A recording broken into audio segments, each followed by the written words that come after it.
Welcome back to guys, स्वागत है आपका फिर से एक नए वीडियो में। 24 सितंबर 2025 की बीएसएनएल थर्ड पीआरसी की लेटेस्ट अपडेट निकल कर आई है। अपडेट है 26 सितंबर 2025 में जो भी यहाँ पर मीटिंग होने वाली है। जैसा कि मैंने आपको पहले बताया था 17 सितंबर को एक मीटिंग होने वाली थी और उस मीटिंग में यहाँ पर थर्ड पीआरसी का लास्ट डिसीजन फाइनल होने वाला था। ठीक है, उससे रिलेटेड बहुत सारी खबरें आई थी लेकिन ऐसा नहीं हो पाया। वो मीटिंग का जो मुद्दा था वो सुलझ नहीं पाया वहां पे और उसको आगे बढ़ाकर 26 सितंबर पर डाल दिया गया था। ठीक है, तो यहाँ पर आज 26 सितंबर तो नहीं है लेकिन आज जब ये वीडियो बना रहा हूँ मैं, आज वैसे 25 सितंबर है और जो अपडेट निकल कर आई है 24 सितंबर की है। इसमें 26 सितंबर की जो मीटिंग होने वाली है उसका नोटिफिकेशन जारी हो गया है। तो यहाँ पर नोटिफिकेशन एक अधिसूचना होती है जो कि आगे सरकार द्वारा डोट द्वारा जारी की जाती है। तक क्या है कि जो 26 सितंबर की मीटिंग है वो फाइनलाइज्ड हो जाए, उससे मीटिंग में कोई दिक्कत नहीं हो। 24 सितंबर 2025 की यहाँ पर नोटिफिकेशन जारी हो गया है, ये मैंने आपको बता दिया है। अब इसके बाद यहाँ पर एक और न्यूज आती है जो कि इसी वीडियो में आपको बताने वाला हूँ। ये जस्ट यहाँ पर दो न्यूज बताई गई है। एक तो नोटिफिकेशन जारी की, सिर्फ उसमें अधिसूचना जारी करने के लिए यहाँ पर कुछ अपडेट बताई है। और सेकंड न्यूज है non executive are earlier awaiting the outcome of the wage negotiation committee meeting scheduled for 26 सितंबर।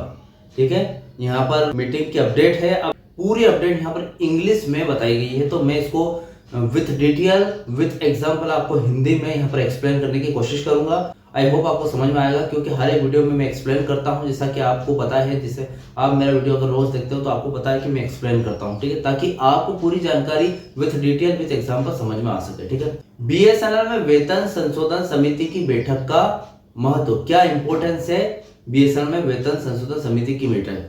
ठीक है, अब देखते हैं बीएसएनएल के गैर कार्यकारी कर्मचारियों के लिए वेतन संशोधन समिति की आगामी बैठक एक बड़ा और महत्वपूर्ण मुद्दा है। ठीक है, अब देखिए आगामी बैठक का मतलब यह है कि बीएसएनएल के जितने भी गैर कार्यकारी कर्मचारी हो या फिर कर्मचारी हो जो परमानेंट है, एग्जीक्यूटिव ऑफिसर हो या फिर नॉन एग्जीक्यूटिव ऑफिसर हो, ठीक है, सभी के लिए जो आगामी बैठक आने वाली है जो 26 सितंबर 2025 को होने वाली है, ठीक है, उसका बहुत ही बड़ा महत्व है। क्योंकि क्या है कि सभी उस बैठक का इंतजार कर रहे हैं। उसमें बहुत सारी चर्चाएं वगैरह होगी वेतन संशोधन के बारे में, उसमें बदलाव वगैरह होंगे।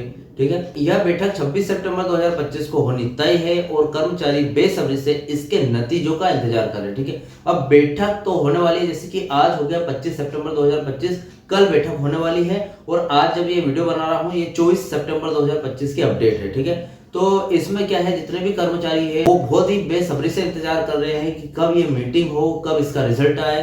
ठीक है, इसीलिए इस बैठक का मुख्य उद्देश्य कर्मचारियों के वेतन और भत्तों में संभावित बदलाव पर चर्चा करना है। ठीक है, अब देखिए यहाँ पर मेन टारगेट है इस बैठक का, इस मीटिंग होने वाली इसका मेन टारगेट यही है कि जो इनको वेतन वगैरह मिल रहे हैं, भत्ते वगैरह मिल रहे हैं, ठीक है, इन पर चर्चा करना, इनमें बदलाव करना, फिटमेंट फैक्टर क्या मिलेगा इस पर चर्चा करना, सारी बातें। ठीक है, अब वो तो 26 सितंबर 2025 में जो भी मीटिंग होगी उसमें जो भी अपडेट लेकर के आएगा तो वो मैं जरूर उसका वीडियो बनाकर लेकर आऊंगा। ठीक है, लेकिन अभी क्या कुछ हो पाता है अभी पूरी बात पता नहीं चलेगी हमको। तो भैया फिलहाल तो इस अपडेट में क्या बताया गया है वो जान लेते हैं।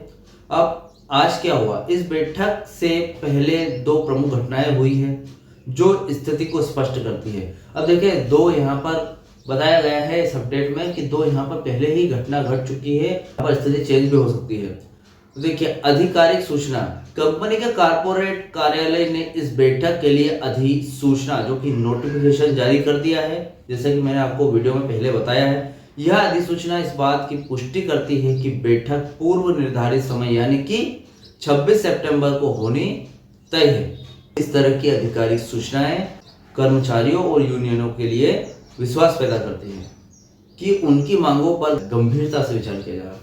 अब यहाँ पर क्या है, अधिसूचना का मतलब यह है कि इशू जारी हुआ है, मतलब नोटिफिकेशन जारी हुआ है, तो उसका मतलब यह है कि अगर आगे से नोटिफिकेशन जारी कर दिया उन्होंने तो जो भी बीएसएनएल यूनियन जो कि काफ़ी टाइम से बीएसएनएल एम्प्लॉइज के लिए लड़ रही है तो उनको कम से कम ये समझ में आ जाए कि चलो मैनेजमेंट भी इस पर गंभीरता से विचार कर रहा है। यूनियन और प्रबंधन की मुलाकात, ये जान लेते हैं क्या दिया गया पॉइंट में।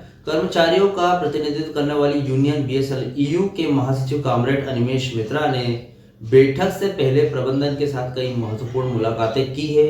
उन्होंने निदेशक और जो कि एचआर है और वेतन वार्ता समिति के अध्यक्ष से चर्चा की है। इन मुलाकातों का उद्देश्य बैठक के एजेंडे को अंतिम रूप देना है। यह समझना था कि प्रबंधन पिछली बैठकों में उठाए गए मुद्दों पर क्या रुख अपना रहा है। ठीक है,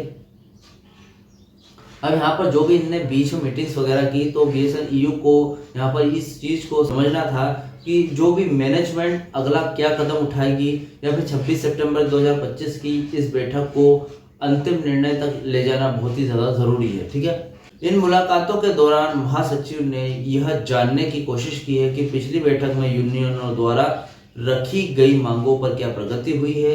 प्रबंधन और समिति के अध्यक्ष ने संकेत दिया है कि अभी तक कोई खास प्रगति नहीं हुई। ठीक है, अब देखिए उन्होंने तो इस चीज को जानने की कोशिश करी है पूरी महासचिव अनिमेश मित्रा जी ने कि यहाँ पर क्या हो रहा है, प्रबंधन क्या रुख अपना रही है। ठीक है, लेकिन भैया उन्होंने कोई प्रगति नहीं की। आगे देखा जाए तो उनकी तरफ से जो भी जवाब आया है कोई प्रगतिपूर्ण जवाब नहीं है। ठीक है, इस पर महासचिव ने प्रबंधन पर दबाव डाला और इस बात पर जोर दिया कि 26 सितंबर 2025 की जो बैठक जरूरी है। उन्होंने कहा कि बैठक होनी चाहिए और कर्मचारियों की मांगों पर गंभीरता से विचार किया जाना चाहिए। भले ही अब तक कोई प्रगति नहीं हुई, कर्मचारियों की भले ही अब तक कोई प्रगति नहीं हुई, लेकिन आगे जो 26 सितंबर की मीटिंग है इसमें होनी चाहिए कुछ ना कुछ तो। ठीक है, सभी गैर कार्यकारी कर्मचारी इस बैठक से बहुत ही उम्मीदें लगाए बैठे हैं। उनका मानना यह है कि इस बैठक में उनके वेतन में वृद्धि हो और बेहतर भत्तों का मार्ग प्रशस्त करेगी, जो महंगाई और मौजूदा आर्थिक परिस्थितियों को देखते हुए जरूरी है। यूनियन की लगातार कोशिशें यह दर्शाती है कि वे कर्मचारियों के हितों पर प्रतिबद्ध है और वे चाहते हैं कि इस बार की बैठक में कोई ठोस और सकारात्मक नतीजा निकल सके, मतलब गुड न्यूज निकल सके। यहाँ पर हो सकता है आपके लिए गुड न्यूज हो जाए, क्योंकि थर्ड पीआरसी का जो फाइनल डिसीजन है उसके लिए बीएसएल ईयू की तरफ से बहुत ही ज्यादा जोर, बहुत ही ज्यादा दबाव डाला जा रहा है मैनेजमेंट पर, और इस दबाव के चलते हो सकता है थर्ड पीआरसी फाइनल हो सकती है बहुत ही जल्दी। फिलहाल के अपडेट में यही बताया गया है। इस अपडेट से रिलेटेड कोई डाउट क्वेश्चन वगैरह हो तो मुझे कमेंट बॉक्स में कमेंट कर सकते हैं। वीडियो अगर अच्छा लगा तो वीडियो को लाइक कमेंट से जरूर करें। मिलते हैं गाइस नेक्स्ट वीडियो में। सी यू सून।